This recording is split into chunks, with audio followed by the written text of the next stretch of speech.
Hey everybody, welcome back to Magic Time. We're coming to you live from the vineyard. This is my good buddy Carson. Of course, I'm Thomas. Thank you for following the channel and subscribing. We wanted to do a little video today about how to visit Napa Valley on a budget. Like, how do you come here and have a great time with your friends and spend as little as possible and be able to do this when you have other expenses to worry about back at home? I narrow it down to a few different topics in terms of expense when you travel to Napa Valley. Number one is that you're going to have to get here. So flights or driving from wherever you are from is a major expenditure. Another thing is lodging. When you stay here in Napa Valley, you have to figure out what hotels, or if you're going to stay at an Airbnb, or maybe a winery has accommodations, but lodging is a major expense. Then it comes food. Giving yourself 3 meals a day and how you're going to feed yourself here in Napa Valley. Food is not cheap here. Restaurants can be very expensive here. Even a sandwich at a local sandwich shop might cost you $15. So food is something that you want to consider. Also, while you're here, you may need to rent a car to get winery to winery, or you might want a chauffeur, which is a more expensive option, or you might want to take Ubers and Lyfts. So I'll start off, and then of course you're going to wineries. Now that's an expenditure if you're going to buy wine, or if you're going to book tastings. That's certainly something you have to think about in terms of expenditure while you're here on your trip to Napa Valley. So the thing I want to talk about first is your lodging. When you come here to Napa Valley, where do you stay? My experience is that you don't spend a lot of time in your room while you're here in Napa Valley. You're oftentimes at tastings or out doing some type of outdoor recreation, and you're not going to spend a lot of time. I don't really understand people that spend $1,200 on their room at some fancy resort, and then they're out tasting at wineries for 8-10 hours a day, and then out to dinner, and then they just come home to crash. So my thing is that find somewhere affordable to stay, even if it's a little lower quality, and then also think about getting an Airbnb. Why? Because an Airbnb, often you can share with multiple friends, maybe even a group of 5 or 6 or even 8. It'll sleep that many people. You won't have to have multiple hotel rooms. And also, Airbnbs can have full kitchens. And that can save you on the next topic, which is your food. And whether or not you're going out to dine or not. Carson, talk to us a little bit about non-recreational activities other than wine, and ways you can enjoy yourself here in Napa Valley without spending a whole lot of money. Yeah, so you say to me, we live here, we're some of the biggest fans of Napa Valley, and we like to do the same things that everybody's coming for within the valley. So we obviously understand maximizing your experience, and for some people that means trying to hit 4 or 5 wineries in a day. To me, less is more when it comes to wineries. At most, I try to hit 2 wineries in a day, and then you can still fill up your day, but with potentially other activities. Just in the immediate vicinity, we have some really cool bodies of water.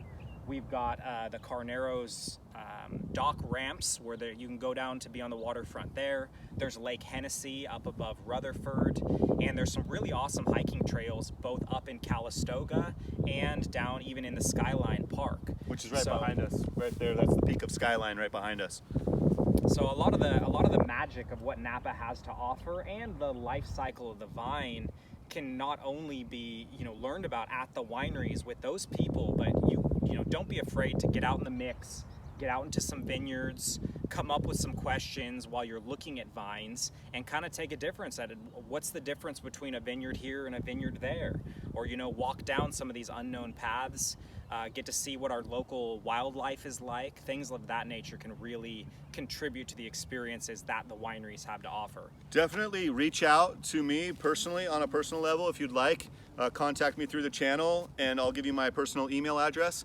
If you guys want like some spots, little tiny hidden gem spots like such as this where I'm standing right now, to get away with your loved one, lay down a blanket and have like a little picnic and a bottle of wine, that can be an amazing activity during the middle of the day that's not going to cost you a ton of money. I totally agree with Carson's point, is that you don't need to be booking 4, 5, 6 tastings a day. You'll be in a rush, you'll be late to all your tastings. The hosts there won't appreciate you showing up super late, plus all that expenditure about going to wineries and paying all the tasting fees and buying bottles of wine, that's going to really add up over a period of time. That brings me to another point, is about searching out wineries that will potentially comp your tasting fee if you purchase a bottle of wine.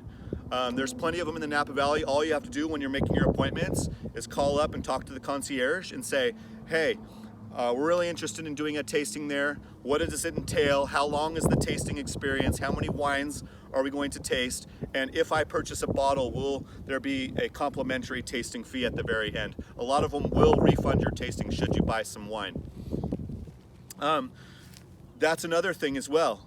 Search for wineries that there is an extended experience. Me and Carson both work at a winery. We won't name which one it is, but our experience is a 90-minute experience. Sometimes it even goes a little bit longer. And we offer a full pizza, kind of lunch, which would save people money on having to go out for lunch for the day. And when they leave there, they'll have tasted, 6, 8 different wines. It's a longer experience. If you pull up, and of course it's a tiny bit more expensive to do that, but it's worth it, because if you pull up at a winery and just do like a walk-in little tasting thing that might cost you $40, you'll probably taste about 4 wines. You're not going to get a whole lot of attention with that and education from your wine educator, and you're going to have to go eat lunch afterwards. So search for wineries that are an extended experience, that might offer a cheese plate, that might offer a lunch option, and that you can there's even some wineries also that'll allow you to bring food. There's not very many of them, but you might bring a sandwich and actually have your tasting and then break out your sandwich and have your lunch there. That'll save you from having to go to an expensive restaurant. Can I jump in on that? Yes, also? please. So another thing that Thomas actually brought up earlier that I'm just thinking about is we can also diversify the winery experiences we're having. So the one he brought up earlier was some place that takes you around their vineyards in an off-road vehicle.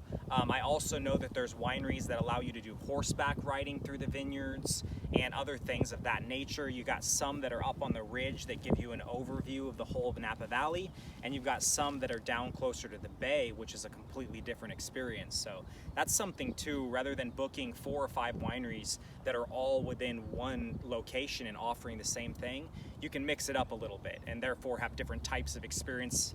I was at Bouchain Vineyards just a few weeks ago, and I had the opportunity to do their falconry experience, which was something completely different than anything that I had ever done.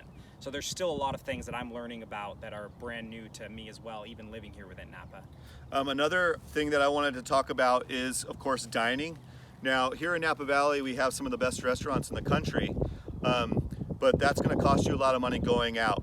If you're going to a restaurant and you do decide to dine, one of the things you can save money on is wine.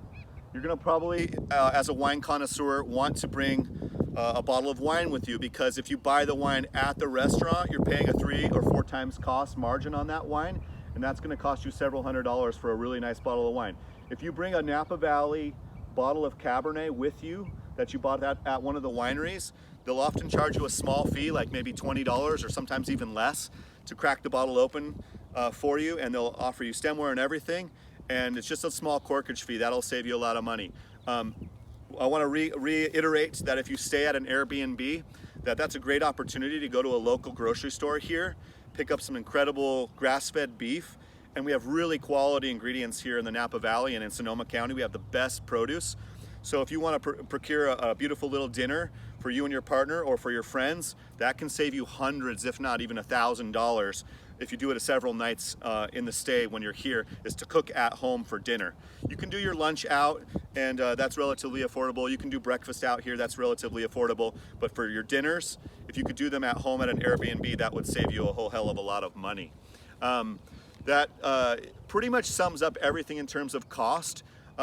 I would say the last point I want to reiterate is when you travel here to Napa Valley. Carson, talk a little bit about the differences of coming on a weekend and the prices associated with that, with everything, and then as opposed to coming during a weekday or a lesser busy time of the year. Yeah, so the first thing with weekends is availability. I mean, everyone's running into this right now, is between staffing and whatever else, just the numbers of people visiting, you might not be able to get the experience that you want. I recently tried to go to a place for an experience and they weren't offering it because it wasn't on a Saturday or Sunday. The next thing is we're starting to see potentially higher pricing on the same experience, Friday, Saturday, Sunday versus what you might find midweek because we're so busy. So you could potentially save some money on that. Travel expenses like hotels and lodging are so much more expensive on the weekends. Flights are more expensive to fly in and out of Napa Valley Friday, Saturday, Sunday. Your flights are going to be substantially more. If you come during the week, you will have less problems booking affordable experiences at wineries, and you will have better pricing on your travel options, and your car rentals as well are cheaper on the weekdays than they are on the weekends. It's just a better time to come during the middle of the week. There's so many things you could even say about the prices of things seasonally. So if you come here in June, July, August, September, and even October, that's the busiest time of Napa Valley. And once again, all the prices are going to be more expensive in season, whether it's hotels, whether it's transportation and everything else associated. Probably even cost of food is more expensive during season here in Napa Valley. So if you want to come off season, things are a lot less expensive. Off season for us, November, December, January, February, March. Those are kind of the times of the year when it's less busy around here, and the costs associated with visiting Napa Valley are better in those off-season times. And going hand in hand with that, the experience that you're able to get, because there's less people, there's a little bit more time, people are better rested, and you get more personalized treatment. And that's something that I hear about quite often. I'm sure Thomas does also. When people get the intimate experience with a little bit more time and a little bit more, one-on-one, you tend to enjoy it a lot more. So that's the experience that we all want to have. And sometimes coming, if it's the weekday during the busy season is a great start, or potentially coming in the off season, that can increase the quality of your average experience. Absolutely. Another thing I want to touch on is that when you book your appointments, gas here in California is getting more and more expensive. I don't see that falling down anytime soon. Book your appointments in proximity. I would say if you're going to do a day out tasting, try to book your appointments in the same district. Maybe do a day where you visit 2 or 3 wineries in the Stag's Leap district, or 2 or 3 wineries in Oakville, or 2 or 3 wineries in Rutherford. If you keep it in close proximity to each other, you won't be driving all over and spending a lot of money on gas or Ubers. So I would definitely suggest booking in proximity. Don't book one in the morning here in Napa, South Napa, then book another one way up in Calistoga, and then book one way over in Sonoma County in the same day.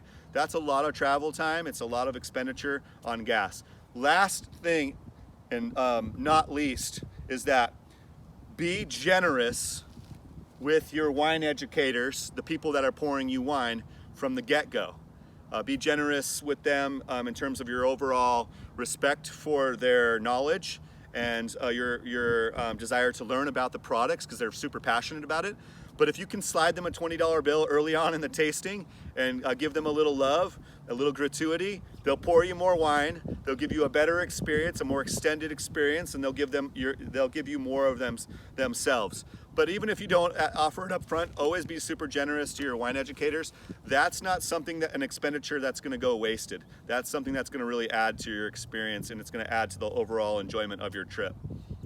With that, that's our little secrets to you guys, coming to you right here in South Napa with this beautiful backdrop and this beautiful vineyard. Thanks for enjoying the videos, for subscribing to the channel, for giving us much love. Please leave comments below if you have any questions, or if you want to reach out to us and get a little bit of personal knowledge about some hidden spots around Napa Valley to go hang out and have a picnic and not spend any money at all. I'd be more than happy to help you guys out with that. Cheers.